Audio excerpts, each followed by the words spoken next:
Hello, and welcome to the Plant-Based Revolution podcast with your host, myself, Neil Damerel from Mind Lifestyle Coach. Today's episode, I'm really excited to introduce my older brother, Antony Collier. I managed to spend a bit of time with him, having my first guest on the podcast, so a nice interview, so you don't have to listen to me rambling on for half an hour or so. But it's a really, really good interview, really insightful, learning all about my brother's journey from being in the military to being a triathlete like he is now, doing Ironmans, half Ironmans, and how he's also transitioned to a more of a plant-based diet, and how that's improved his anxiety, how that's also improved his weight and also his general health and fitness because of his transition to a more plant-based diet. So I really advise you guys to sit in, listen. It's a really, really good, insightful interview, and hopefully you guys can learn a lot from his experience, because I feel that it would resonate with a lot of people. So sit down, take a bit of time, and listen to my interview with my brother, Antony Collier.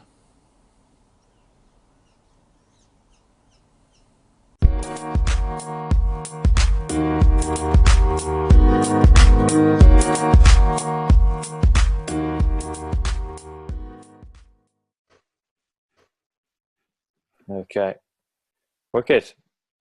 All right, Antony, welcome to the Plant-Based Revolution podcast. I'd like to introduce my good old brother on my first ever interview on the podcast. So just going to talk to my brother today about his history in the sport of triathlon, how he got to that, and also the benefits of adopting more of a plant-based diet. So Antony, for everybody that's listening, just give us a little bit of information about yourself, introduce the listeners to who you are and what you do. Hi Neil, well I'm your older brother obviously. Engineer part-time, do a bit of fitness coaching, run a company called Fitness on Wheels, try and get people onto their bikes mainly, that's my main aim. Bit of outdoor fitness as well, trying to get people to use park furniture to keep fit rather than spend money on gyms. My passion is triathlon really. I've been in the sport my whole life, played sport at an early age like yourself, started out with archery, went on to rugby at school and carried on playing rugby until eventually I got injured and, took up triathlon. Yeah, it's good. Okay, man. And what was the, what got you into triathlon in the first place? What was the main, route into triathlon, or how did you first get into the sport itself? Well, a few races come up locally, and it was, like I say, it was a drunken bet down a pub one night. Bet a mate of mine, 50 quid that we'd both do this triathlon and I would beat him. Like anything, with a few beers inside you, got quite vocal and we're going to do this. And I won the bet because I trained and turned up, and my mate didn't turn up. So, I kind of won it by default. That was my first triathlon. That was a sprint distance. Yeah. Excellent, man. And what was that sort of your first sort of route into triathlon in terms of you wanted to try something else after that? So did that kind of give you a springboard to go into further, events or? I enjoyed the challenge of it. I enjoyed learning to swim. I could always swim for leisure, but not for for a competition event. So I got myself a coach, and it was a local coach, actually a good friend of mine. She got me to teach her in the gym. And I just got coached with her in the pool, and in about 12 months I was good for half Ironman distance. Yeah. I enjoy the challenge of learning to swim. I've always been into fitness, and I could always run and cycle, just couldn't swim. So that was my biggest challenge really, was learning how to swim without drinking too much water and drowning.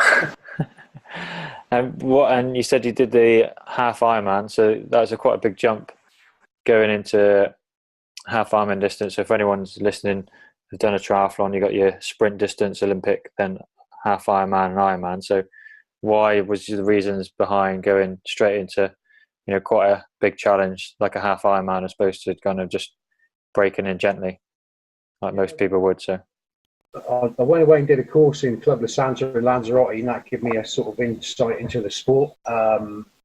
and I was a lot bigger than other guys, and I found the sprint quite a struggle trying to maintain that pace, that high intensity pace over a short period. And having done quite a few endurance events, being ex-military, I felt my body type and at the time my weight was more suited to a longer, less intense event, but still gave a good reasonable time, you know. So I went up to the half Ironman distance and enjoyed that more than the sprint, really. Yeah. Much more fun. Yeah. And why and how long ago was that? What was your first half Ironman? How long ago?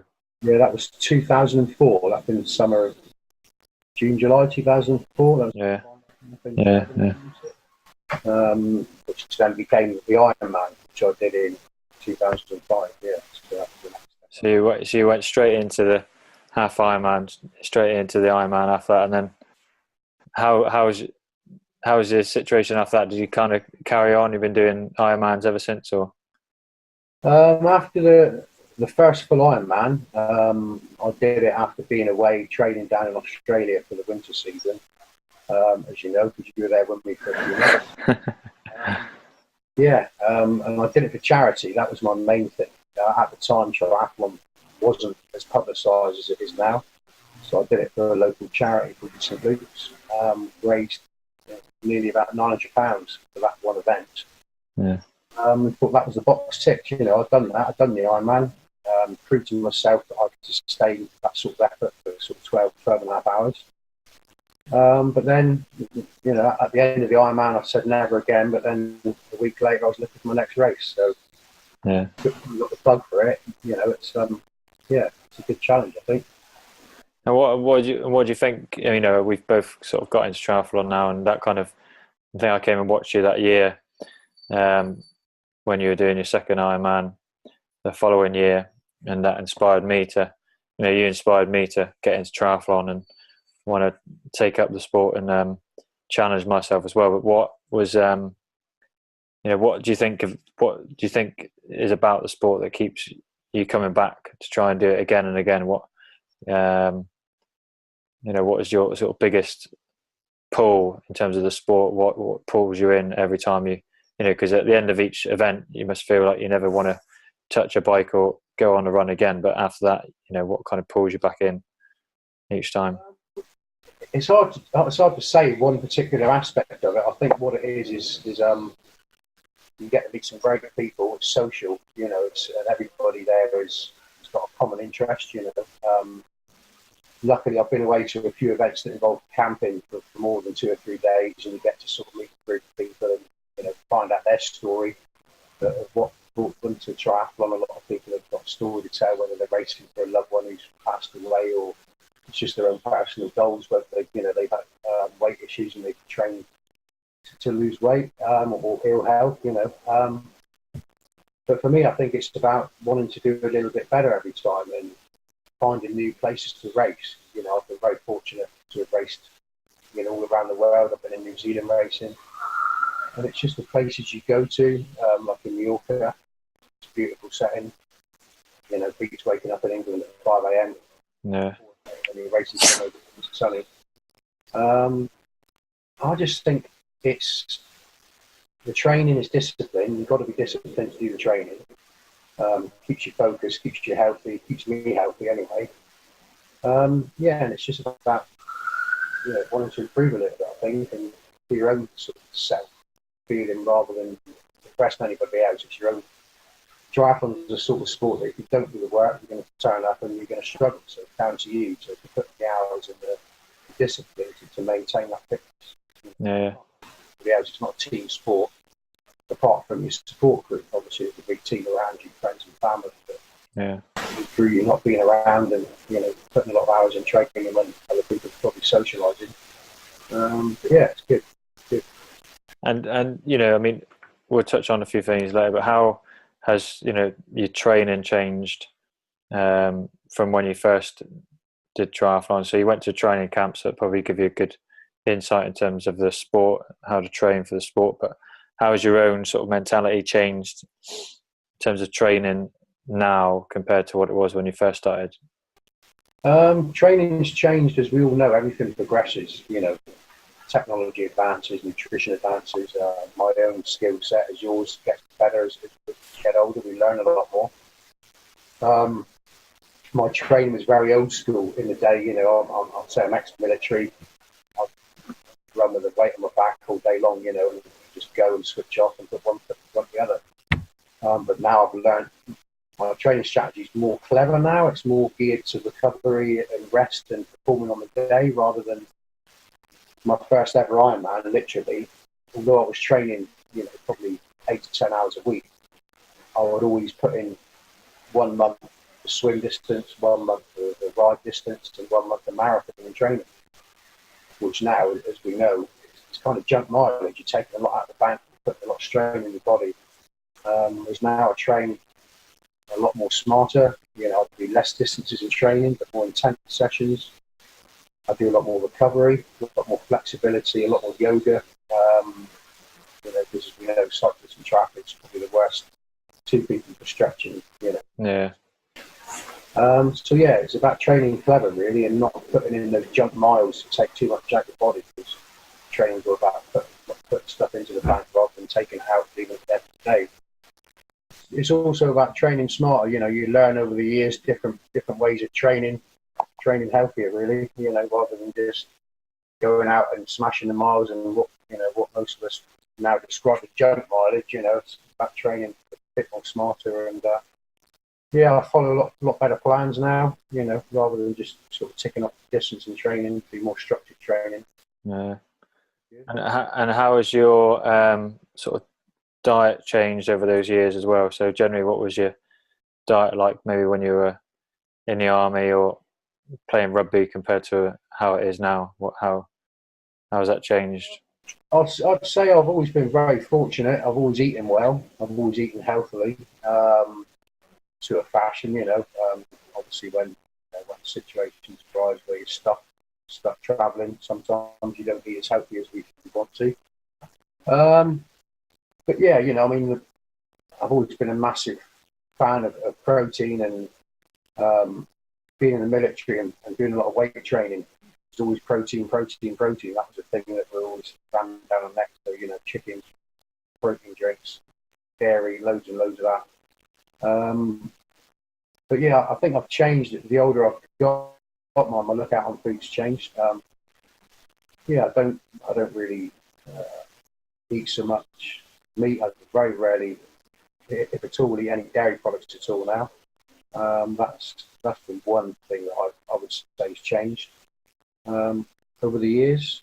But I've always ate well. I've been lucky growing up with fresh fruit and veg and home cooked food most of the time. When I was at school, food was brilliant at school anyway, not so much as now, I don't think. Yeah. And when you say you're not having much dairy as you used to, what was the reason behind cutting out dairy in your diet? What was the reason behind that?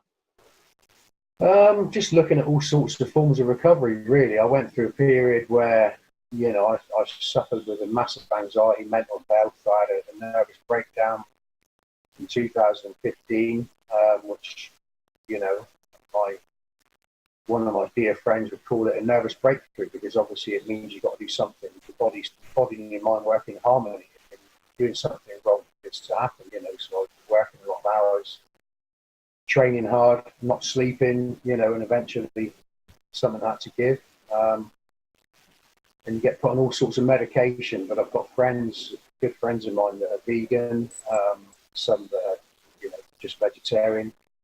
And I looked more deeply into the dairy products that I was eating myself. I've always drank a lot of milk and ate a lot of cheese. And looked at the anxiety that maybe being caused by my diet rather than just physical activity and lack of sleep. So I went 3 months without dairy, completely cut it out. Started losing weight, started feeling better, started training a bit better, started feeling better in myself, my mindset improved, and then did more research into what actually goes into your body, has an effect, on your mind as well as your physicality. So yeah, the dairy for me was a win-win. I wouldn't ever go back. Yeah. We'll never go back to having dairy at all in the diet. No, it's good, man. And what in terms of like your anxiety stuff, if you think about, you've addressed that. Obviously, I've been speaking to you about it. But for anyone listening or watching, what was sort of the route towards the issue, and then what would you think has been the biggest help in your recovery? You said your diet's helped, but also what other things have helped in the past, in the last few years with dealing with your anxiety as well?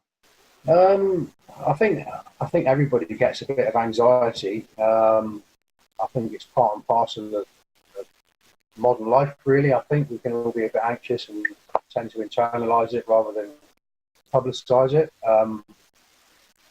And I would say probably I've had it for a lot of years, more than I care to remember. I've brushed it aside and do other things, mask it with drugs or alcohol or intense training. You put yourself in a bucket, you just want to run away from whatever's going on in your head. And I would say the thing that probably made it worse for me was going into the industry when I left the military and shift work and not getting sleep. As we all know, sleep's the most important factor. And I would say since the millennium, I've done shift work nights, rotating. I think that was the thing that you still try and push on and function as you should do when you need your rest, but you ignore your body and say, no, I'm not tired, I'm going to crack on. I think that escalates. But yeah, managing anxiety is listening to trigger signs, listening to your body, listening to your mind. If things make you feel uncomfortable, whether it be a situation or people you're around, in a mindful way, you have to remove yourself from that situation or those people, just for your own well-being. And don't be afraid to say that I'm uncomfortable in this condition. I need to be away from this. You've got to look after yourselves first, I think, and if you do, then the people around you that you love and care about benefit from that.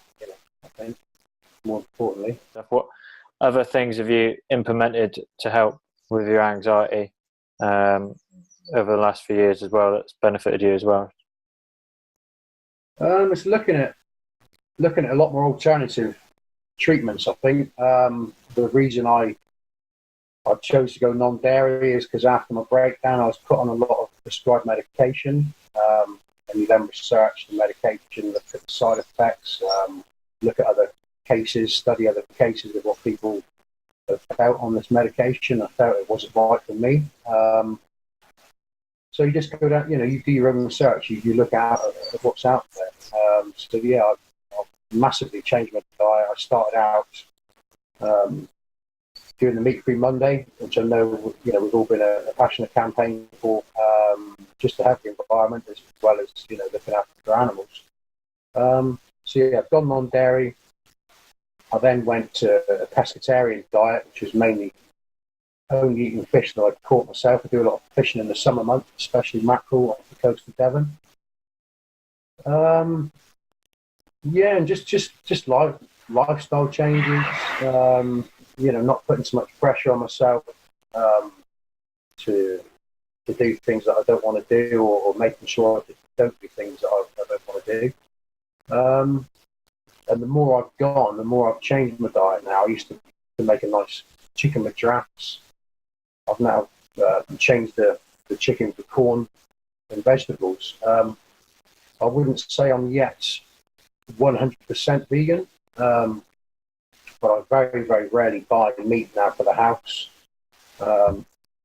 Most, if not all of my cooking at home is either fish or vegetables, or corn or curry lentils, stuff like that. And if I go out, I'm a massive believer in, the mass-produced meat market is awful. Tortured animals, we ingest that anxiety. So if I do go out, and on the rare occasion that I do eat meat, I'll make sure it's locally sourced. I know the postcode of the farm where it's come from. I know the history of the farm. I know these animals have been well looked after. For some vegans, that may not be the right sort of philosophy, but for me at the moment it works. I do still enjoy the occasional bit of meat.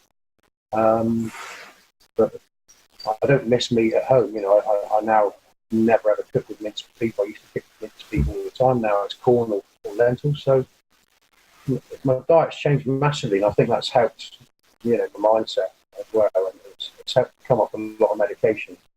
Yeah, brilliant. And I try and sort of advocate more of a plant-based diet. So not, like similar to you, I don't give up dairy and meat completely, but my basis of my diet is plant-based. But what advice would you give anybody, whether they're a vegan or if they're struggling with being a vegan? So that, maybe for yourself, I know I felt a few social pressures to maintain being a vegan. And I think a balance for me is definitely, eating a bit of fish and a bit of meat if I go out to a restaurant, as opposed to being completely 100% vegan. But what advice would you give anybody who wanted to, or struggling to be a vegan, or if they want to adopt more of a plant-based diet? What advice would you give people to help them transition the best way? I would say in the early stages, avoid going into Facebook groups for vegan activism. There can be a lot of people there which are quite vocal, and maybe if you're not too sure what you're doing, just following a diet that works for you. We're all individuals, and don't put any pressure on yourself to think, right, I must be vegan. I can't eat this, this, and this, because you can set yourself unreachable goals. You can fail, and then maybe beat yourself up because you think, oh, I went out and my friends bought me some chicken, so I felt obliged to eat it or whatever. It's about not putting any pressure on yourself and adopting. There's so many recipes out there now which you can swap meat for vegetables. I'm a big fan of Jamie Oliver. I think Jamie Oliver's now doing a 70-30 diet, where 70% of his diet, him and his family and his children now, is vegetables or vegan-based, plant-based, and 30% is meat. He's got some great recipes on his website. So for anybody sticking their toe in the water, I think it's hard to get away from media pressure, social media pressure, adverts, especially if you're on the run, you're working busy hours, people got Subway, McDonald's, KFC, get something quick, get it fast, get it now, you can eat and then just go back to work, But it's easy to eat healthily, it's easy to cook on a plant-based diet. It's easy. You just got to take your time and research it a little bit. And it's like anything. We've been brought up in a nation where meat and two veg, whereas I think maybe 40 years ago, that was quite a healthy diet because there was no processed foods. My grandparents were very healthy. My great-grand was very healthy because they ate no junk. They were just that, home cooking. Whereas now there's so much junk out there, so much processed food, processed meat, which aren't good for us.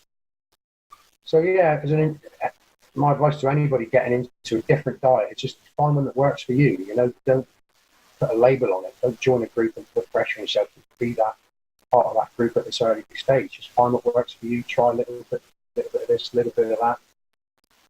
And a plant-based diet, from my experience, it's flavor stuff. You feel great. I feel healthy when I've made if I make a chicken, not a chicken, sorry, that's not plant-based. If I make tomato and celery soup or potato and leek soup, you just feel better in yourself once you've adopted that regime for a few days. You just feel cleaner, you feel healthy, you sleep better, you don't feel so bloated. I don't think. I think reducing the meat in your diet is important.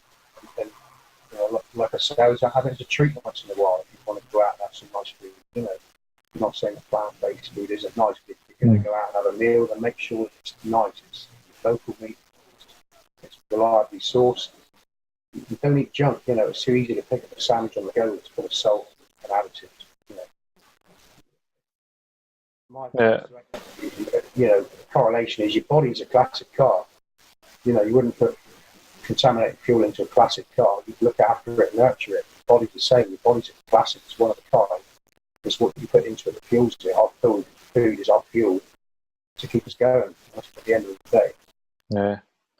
No, that's very good advice, Anthony. I think it's good to get your perspective on it and how you transitioned, and hopefully it can help a lot of other listeners to adapt more of a plant-based diet as well. In terms of your performance, how has being on a plant-based diet affected your sort of triathlon performance, would you say? So if anyone is quite a keen triathlete or engages in a bit of exercise, how has your plant-based diet affected that in in a positive or negative way? So All positive, really. All positive. The biggest thing for me was dairy. I dropped a stone in 12 months from giving up dairy. And